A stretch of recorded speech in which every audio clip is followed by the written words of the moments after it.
Hi everyone, कैसे हो आप सब। आशा करते हैं कि आप अच्छे ही होंगे। तो जैसा कि आप जानते हैं कि हम कंटिन्यू केमिस्ट्री का वीडियो आप लोगों को दे रहे हैं। इस वीडियो में हम जानेंगे कि जो हम केमिस्ट्री का चैप्टर नंबर 2 यानी कि अम्ल भस्म तथा लवण एसिड बेस एंड साल्ट जो कर रहे थे, जिसका पार्ट 1 हम पहले ही ऑलरेडी कर चुके हैं। आज हम पार्ट 2 क्लियर करने वाले हैं चैप्टर 2 का, यानी कि अम्ल भस्म तथा लवण एसिड बेस एंड साल्ट का, जिसमें से अम्ल के और भस्म के कुछ गुणों के बारे में जाने थे कि अम्ल क्या होता है, भस्म क्या होता है, अम्ल की परिभाषाएं क्या थी, भस्म की क्या परिभाषित, किस अनुसार उसे डिफाइन किया गया था, किस अनुसार से उसे परिभाषित किया गया था, जो कि हम लोग प्राचीन लैंग्वेज में किस तरीके से डिफाइन किया गया था, प्राचीन उसका डेफिनेशन क्या था, और अभी के रसायनज्ञ द्वारा, अभी के रसायन शास्त्रियों के द्वारा अम्ल और भस्म को किस तरीके से परिभाषित किया गया, वो भी मैंने आपको पिछले वीडियो में बता दिया है। जिस वीडियो का लिंक आपको डिस्क्रिप्शन में दे दिया जाएगा, वहां से क्लिक करके आप हर एक वीडियो को, केमिस्ट्री के वीडियो को देख सकते हैं, जिसमें से केमिस्ट्री चैप्टर 1 का पूरे के पूरे वीडियो बन चुका है, और केमिस्ट्री चैप्टर 2 का जो कि अम्ल भस्म तथा लवण का जो अभी चल रहा है, पार्ट 2 होने वाला है।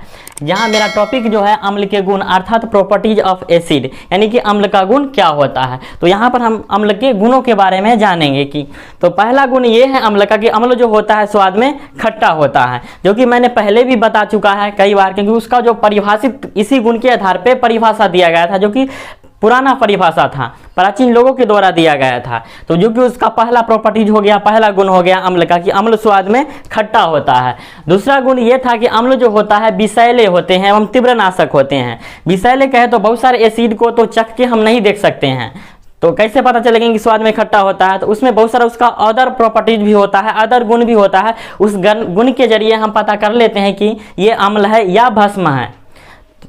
चूँकि हम लोग जानते हैं कि अम्ल जो होता है स्वाद में खट्टा होता है, तो कुछ ही अम्लों के बारे में इस अनुसार से हम पता कर सकते हैं चख करके कि अम्ल जो होता है स्वाद में खट्टा होता है, जो कि दुर्बल अम्ल होते होंगे। प्रबल अम्ल को हम चख के नहीं देख सकते क्योंकि काफ़ी खतरनाक होता है। जैसा कि हम एग्जाम्पल के जरिए अगर कहें H2SO4 जो कि एक सल्फ्यूरिक अम्ल का फार्मूला है, H2SO सल्फ्यूरिक अम्ल है, जो कि काफ़ी खतरनाक माना जाता है। ये इतना खतरनाक है कि अगर हम इसके थोड़ी मात्रा जब हम लेके अपने बॉडी पे रखे और 2-3 बार और रखना चाहेंगे तो ये हमारे बॉडी के आर पार हो सकते हैं, इतना खतरनाक होते हैं। इसको स्ट्रॉन्ग एसिड कहा जाता है। स्ट्रॉन्ग कहे तो प्रबल अम्ल, और ये प्रबल अम्ल क्या होता है, दुर्बल अम्ल क्या होता है, वो भी अभी क्लियर किया जा सकता है। कैसे हम समझेंगे, तो अभी पहले हम गुणों के बारे में जान लेते हैं। तो यहाँ पर जाने कि अम्ल जो होता है स्वाद में खट्टा होता है। दूसरा जो जाने कि अम्ल जो होता है विषैले एवं तीव्रनाशक होते हैं। विषैले कहे तो फिनॉल जो एक अम्ल है, फिनॉल एक ऐसा अम्ल है जो काफ़ी विषैला माना जाता है। विषैला कहे तो जहरीला। इस अम्ल को अगर चख के देखा जाए तो इंसान की मृत्यु भी हो सकती है, तो ऐसा तो हम कर नहीं सकते हैं। और ये H2SO4 को ना संक्षारक अम्ल कहा जाता है। ये संक्षारक अम्ल होते हैं, H2SO4 संक्षारक अम्ल। तो ये संक्षारक क्या होता है, तो संक्षारक उसको कहा जाता है जो किसी अन्य पदार्थों में या जिससे धातु से बना कोई अन्य प्रोडक्ट है, धातु से बना कोई पदार्थ है, उसमें जंग लगने नहीं देगा, तो वैसे पदार्थ को संक्षारक कहा जाता है जो किसी में दूसरे में जंग लगने नहीं देता है। यानी H2SO4 को हम लोग जानते हैं कि इसका प्रयोग हम गाड़ियों के बैटरी में करते हैं संक्षारक अम्ल के रूप में, क्योंकि अम्ल जो होते हैं संक्षारक भी होते हैं, विषैले भी होते हैं, तीव्रनाशक भी होते हैं। जैसे कि फिनॉल, फिनॉल को कैसा अम्ल कहा जाता है, विषैला अम्ल या तीव्रनाशक बोलते हैं, विषैले तथा तीव्रनाशक।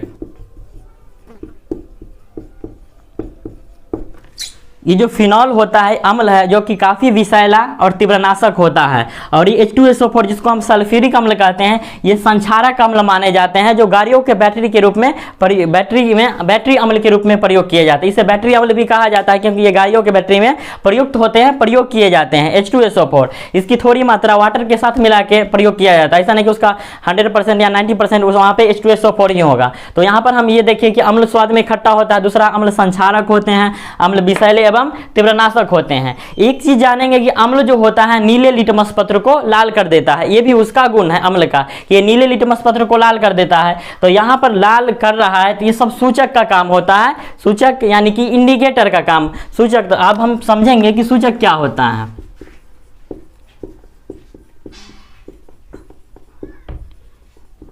इंडिकेटर जिसको सूचक कहा जाता है।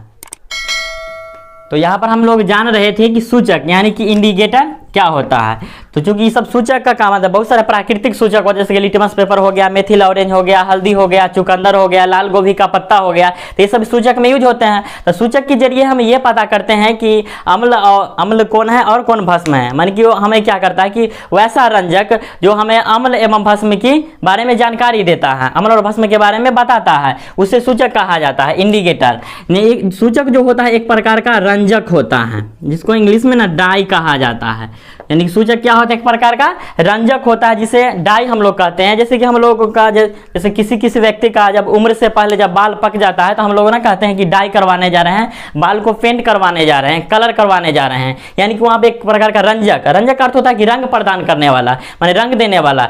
जैसे कि एग्जाम्पल के जरिए समझाया जाए कि जैसे हम लोगों के घर में जो रहता है हल्दी को अगर किसी वाटर में घोल दिया जाए तो हल्दी जो होता है वो पीले कलर का हो जाता है, पानी जो जिस सॉल्यूशन में हम उसको रखते हैं वो पीले कलर का हो जाता है। यानी कि हम लोग कह सकते हैं कि वैसे पदार्थ या वैसे रासायनिक पदार्थ जो किसी बिलियर में घुलकर उसको रंग प्रदान करता हो, रंग देता हो, रंग उत्पन्न करता हो, कलर उत्पन्न करता हो, तो वो क्या होता है, एक प्रकार का रंजक होता है, डाई होता है। जैसे कि हल्दी एक प्रकार का रंजक कह सकते हैं, क्योंकि जब उसको हम पानी में घोल दिए तो उसका रंग, पानी का रंग पीला हो गया। यानी कि पानी बिलियन के रूप में हम प्रयोग किए थे, यानी कि बिलियन का रंग क्या हो गया, बदल गया, बिलियन का रंग कन्वर्ट हो गया। तो यहाँ पर हम कह सकते हैं रंजक का अर्थ हो है रंग प्रदान करने वाला, रंग उत्पन्न करने वाला।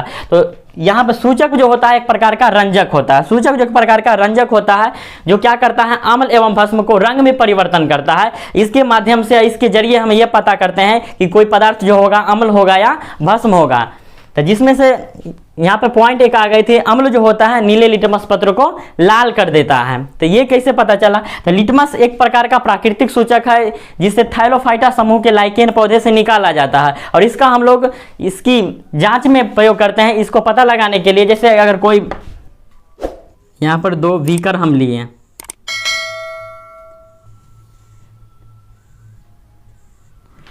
दो यहाँ पर हम बीकर ले चुके हैं, किसी में अगर एसिड रखा हुआ है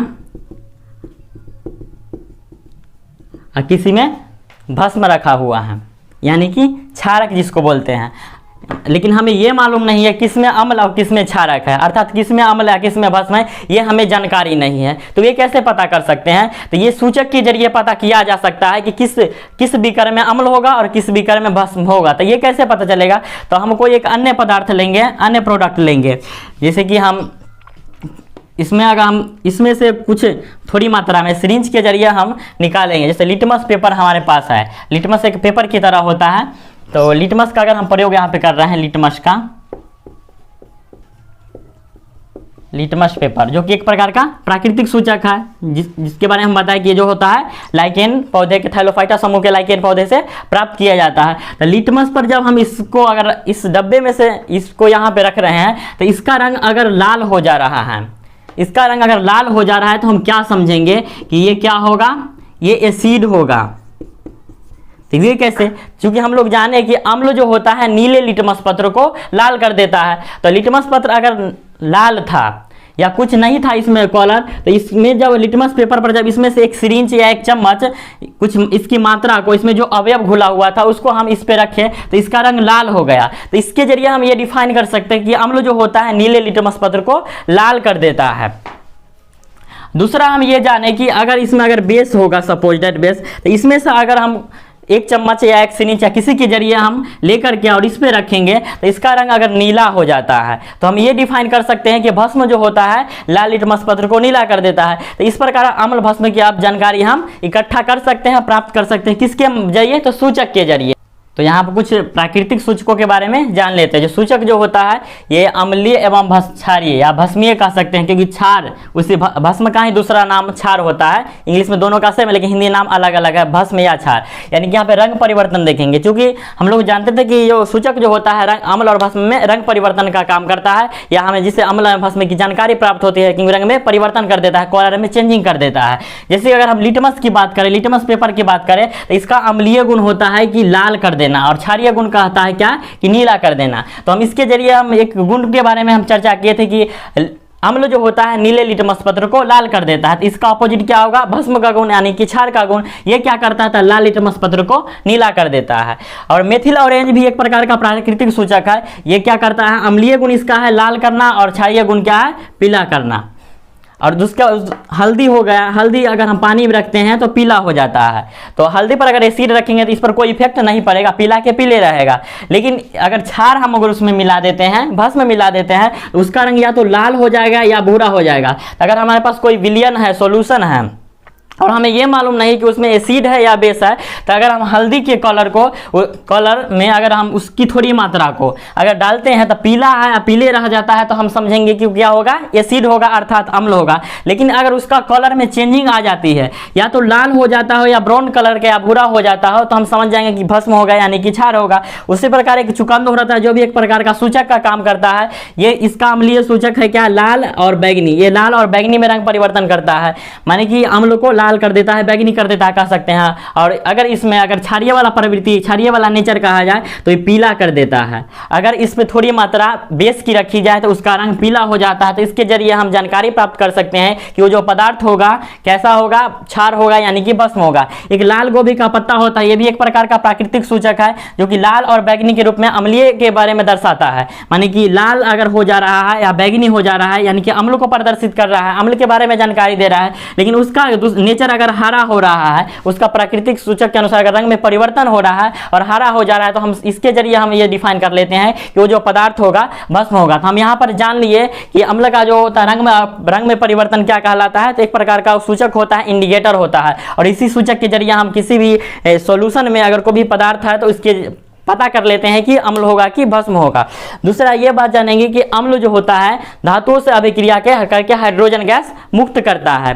जैसे अगर हम किसी एसिड को एग्जाम्पल के जरिए अगर लेते हैं, अगर हम सोडियम को हम हाइड्रोक्लोरिक अम्ल के साथ अभिक्रिया करवा देते हैं, सोडियम जब हाइड्रोक्लोरिक अम्ल के साथ अभिक्रिया करता है तो क्या करता है, NaCl का निर्माण करता है और हाइड्रोजन गैस मुक्त करता है। तो यहाँ पर देख सकते हैं, यहाँ पे संतुलित नहीं है तो हम यहाँ पे 2 लिख देंगे तो ये हो जाएगा समीकरण संतुलित। अभी भी नहीं हुआ है, अगर हम यहाँ पर 2 लिख देते हैं तो सोडियम 2 हो गया, क्लोरीन भी 2 हो गया, तो हमें यहाँ पर 2 से गुना करना होगा। अब सोडियम भी 2 हो गया, सोडियम 2, क्लोरीन भी 2 हो गया, तो यहाँ पे संतुलित हो गया। और संतुलित करने का भी वीडियो मैंने बना रखा है, वहाँ से आप डिस्क्रिप्शन में जाके इस वीडियो को देख सकते हैं। तो यहाँ पर हम लोग को वो देखना नहीं है अभी, तो हमें ये समझना है कि यहाँ पर हम ये बताएं कि अम्ल जो होता है, एसिड जो होता है, धातु से अभिक्रिया करके हाइड्रोजन गैस मुक्त करता है। जैसे कि आप देखिए सोडियम एक प्रकार का धातु है, और जब इसको हाइड्रोक्लोरिक अम्ल के साथ अभिक्रिया करवाया गया, एसिड के साथ अभिक्रिया करवाया गया, तो हम देखें यहाँ पर कि हाइड्रोजन गैस मुक्त हो रहा है। तो एक प्रकार का ये गुण हुआ, उसका एक प्रॉपर्टीज हुआ ये कि अम्ल जो होता है धातुओं से अभिक्रिया करके हाइड्रोजन गैस मुक्त करता है। तो यहाँ पर हम समझ लिए कि किस प्रकार हाइड्रोजन गैस मुक्त करती है धातुओं के साथ जब एसिड को अभिक्रिया करवाया जाता है। एक और भी एग्जाम्पल के जरिए हम समझ सकते हैं, अगर जैसे कि जिंक हमारे पास है, जिंक को अगर हम सल्फ्यूरिक अम्ल के साथ अभिक्रिया करवा देते हैं, Zn को H2SO4 के साथ, ये क्या करता है, जिंक से सल्फेट अभिक्रिया करके जिंक सल्फेट का निर्माण करता है और साथ में हाइड्रोजन गैस मुक्त करता है। तो इस तरीके से हम देख सकते हैं कि धातु जो होता है, यहाँ पे जिंक जो कि है मेटल है, धातु है, जब इसको किसी एसिड के साथ रिएक्शन करवाया गया, यानी कि अम्ल के साथ, जो कि H2SO4 सल्फ्यूरिक अम्ल है, जब इसके साथ अभिक्रिया करवाया गया तो Zn जो SO4 के साथ अभिक्रिया करके जिंक सल्फेट का निर्माण किया और हाइड्रोजन गैस मुक्त होने लगा। तो हम इस तरीके से बोल सकते हैं कि धातु जो होता है या एसिड जो होता है धातुओं से अभिक्रिया करके हाइड्रोजन गैस मुक्त करती है। तो हम इस तरीके से हम अम्लों के गुण के बारे में जान लिए। भस्म का भी गुण लगभग इसी के साथ साथ हम जान लिए कि भस्म जो होता है स्वाद में कड़वा होता है, यह क्या करता है, लाल लिटमस पत्र को नीला कर देता है। यह भी तीव्रनाशक माना जाता है कहा जाए तो। और इसके अलावा हम भी ये भी जान लिए कि एक और भी बात जो आप लोगों को बताया नहीं गया था कि भस्म का ही दूसरा नाम क्षारक है। भस्म को ही क्षार कहा, जैसे जल में घुलनशील भस्म को क्षार कहते हैं, लेकिन क्षार और क्षारक में काफी अंतर होता है, वो भी आपको बताया जाएगा। लेकिन यहाँ पर हम ये जानेंगे कि भस्म और क्षारक उसी को बोला जाता है, इंग्लिश दोनों का एक ही है, बेस है। तो यानी कि इस अम्ल के गुण के जानने के साथ साथ हम भस्म के गुणों के बारे में भी जान लिए। और बहुत सारे कुछ ऐसे अम्ल होते हैं जो काफ़ी खतरनाक नहीं माने जाते हैं, वैसे अम्ल को दुर्बल अम्ल कहा जाता है, लेकिन प्रबल अम्ल ना काफ़ी खतरनाक होता है। जैसा कि मैंने जिक्र भी किया था सल्फ्यूरिक अम्ल के बारे में, एक नाइट्रिक अम्ल के बारे में भी मैं जिक्र फिर कर देता हूँ, HNO3 एक नाइट्रिक अम्ल जो होता है ये भी अम्ल खतरनाक माना जाता है। इस अम्ल का ना विस्फोटक पदार्थ बनाए जाते हैं, बम वगैरह अगर कहा जाए, बम जो बनता है या जितने भी विस्फोटक पदार्थ होते हैं जो कि युद्ध क्षेत्र में यूज होते हैं तो उसी से बनाए जाते हैं, जो कि नाइट्रिक अम्ल होता है जिसका फार्मूला HNO3 होता है। तो ये एक प्रकार का अम्ल होता है, इसका भी हमें एक प्रकार के गुण हुआ कि काफ़ी विस्फोटक होते हैं, विस्फोटक अम्ल बोल सकते हैं। इससे विस्फोटक पदार्थ बनाया जाता है जो कि युद्ध क्षेत्र में प्रयोग किया जाता है। तो हम यहाँ पर इस तरीके से समझ लिए कि अम्ल का गुण क्या होता है, भस्म का गुण। और अम्ल जो होता है कई तरह का होता है, लेकिन हम लोग को जो सिलेबस में पढ़ना है वो अम्ल 2 प्रकार के पढ़ना है। जल में जो घुल जाता है अम्ल, और घुल करके कितनी मात्रा में हाइड्रोजन मुक्त करता है, हाइड्रोजन आयन प्रदान करता है, उसके आधार पर। तो अम्ल को अगर साधारण कहा जाए तो अम्ल 2 प्रकार के होता है, एक प्रबल अम्ल होता है, एक दुर्बल अम्ल होता है। तो प्रबल अम्ल क्या होता है, दुर्बल अम्ल क्या होता है, वो हम अभी जानेंगे।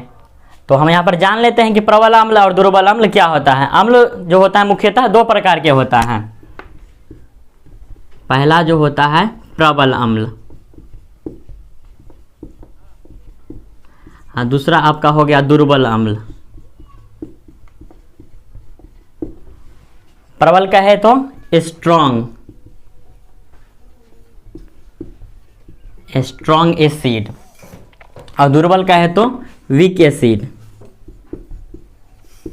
वीक मतलब कमजोर, घटिया का है तो प्रबल मतलब काफ़ी खतरनाक है, स्ट्रॉन्ग करने का मतलब ये नहीं कि उसके पास बॉडी शरीर ज़्यादा होगा, मतलब वो ज़्यादा मतलब किसी अन्य के साथ ना ज़्यादा रिएक्टिव होता है, वो ज़्यादा खतरनाक माना जाता है। जैसे कि हम बात करें कि CH2SO4 या HNO3 या HCl, ये सभी प्रबल अम्ल माने जाते हैं। एग्जाम में भी इससे क्वेश्चन चांसेस रहता है ऑब्जेक्टिव में आने का, इनमें से कौन प्रबल अम्ल है, इनमें से कौन दुर्बल अम्ल है, इनमें से कौन प्रबल भस्म है, इनमें से कौन दुर्बल भस्म है। तो आपको एग्जाम में जो भी पूछता है क्वेश्चन, यानी कि जो भी VVI क्वेश्चन होता है, इंपॉर्टेंट क्वेश्चन होता है, यानी कि क्वेश्चन बैंक के जरिए आप लोगों को कराया जाएगा लाइव के माध्यम से, जो कि जल्द ही लाइव आने वाला है। 1K सब्सक्राइबर जल्द ही पूरने वाला है। तो आप लोगों से हम यही गुजारिश करेंगे, आप लोगों से यही हम रिक्वेस्ट करते हैं कि ज़्यादा से ज़्यादा वीडियो को शेयर कीजिए, लाइक कीजिए, कॉमेंट कीजिए, ताकि वीडियो जितना जल्दी शेयर होगा 1K जल्दी ही अचीव कर पाएंगे हम, और जल्दी लाइव के माध्यम से हर एक स्टूडेंट के पास क्वेश्चन बैंक का, हर एक प्रीवियस पेपर का क्वेश्चन बैंक के जरिए हम लोगों को बताना चाहते हैं, जिसमें आप लोगों को 2011 से लेकर 2021 में जो भी क्वेश्चन साइंस में पूछा गया, उस हर एक क्वेश्चन को टॉपिक बाय टॉपिक तरीके से क्लियर करवाया जाएगा, और बेसिक तरीके से और आसान शब्द में और आसान लैंग्वेज में समझाया जाएगा, ताकि आप लोगों की तैयारी अच्छी हो और आप लोग अच्छे नंबर से सफल हो, प्राप्त हो। आप लोग बस धैर्य रखिए, अपने अंदर पेशेंस रखिए। हर मुश्किल जो होता है, मुश्किल सबके सामने आता है, थोड़ा मुश्किल हम लोगों के सामने भी है, थोड़ा बहुत सारे प्रॉब्लम होता है, जिस प्रॉब्लम के कारण मैं रेगुलर नहीं आ पाता हूँ, लेकिन अब रेगुलर आएंगे। एक बात कहा गया है, लोहे के पैर हरे होंगे तो गीत प्रेम का गाता जल, लोहे के पैर हरे होंगे तो गीत प्रेम का गाता जल, नम होगी यह मिट्टी जरूर आंसू के कण बरसाता चल। तो आप लोग घबराइए नहीं, आप लोगों को हर एक वीडियो मिलेगा, हर एक टॉपिक से मिलेगा, हर एक चैप्टर से मिलेगा, बस आप लोग सपोर्ट करते रहिए। यही चीज़ कहेंगे हम, जो ये आपको समझा रहे थे प्रबल अम्ल और दुर्बल अम्ल, जिसके बारे में आप लोगों को नेक्स्ट वीडियो में बताएंगे। आज के लिए इतना है, फिर मिलते हैं अगले दिन।